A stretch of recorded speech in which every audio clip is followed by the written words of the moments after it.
Ababaka ba Palamenti ababa mu bitundu by'omumambuka g'eggwanga ebya West Nile region bennyamivu olw'omuwendo gw'abanoonyi b'obuwuddamu ogweyongera buli lukya kyokka nga kyongera kunyigiriza abantu baabwe. Ababaka bagamba ebitundu bya West Nile bye bikyasinzeemu omuwendo gw'abanoonyi b'obuwuddamu omungi nga kati omuwendo gusukka 800 kyokka nga n'abamu tebawandiisibwanga nga balina obweraliikirivu nti kyandireetawo obutabanguko wakati w'abatuuze b'omu bitundu bino n'abanoonyi b'obuwuddamu. If the refugees are assisted and the local community are not assisted, you find at the end of the day the refugees will be better than the host community members, and this will make disparities in the emerging of the communities that they will result in the long run, because these refugees are going to live here for a long time. Ombako omukyala Kikira Jumani District Jessica Ababiku ategeezezza nga district ya Jumani weesinze omuwendo gw'abanoonyi b'obuddamu omungi kyokka ng'ekyeya kyerisa nkuli mu kitundu kino nga kati abatuuze n'abanoonyi b'obuddamu ekyokulya balwanira kirwanire. This is affecting both the refugees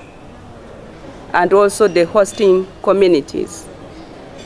For example, now on the ground the food supply for refugees has been reduced.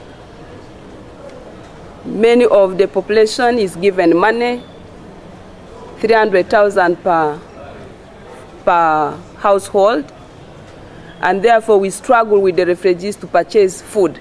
Ababaka bagamba nti abakungu bekikwatako mu ofisi ya Ssaabaminisita abalekeredde omulimu gwabwe ogw'okuyambako ku mbeera y'abanoonyi b'obuddamu ng'ensimbi bazezibikawo ezibisi kyokka ng'abantu bano bali mu kubonaabona. Bano baagala ku ssente emitwalo 3 agaweebwa abanoonyi b'obuddamu buli mwezi gongereko n'emmere abantu bano gye bayinza okulya kuba bayitirizza okubba emmere y'abatuuze b'omu bitundu bino. They go into people's gardens, they destroy crops, they steal animals, and because they are allowed to move from one point to another, tracing for these animals is a problem.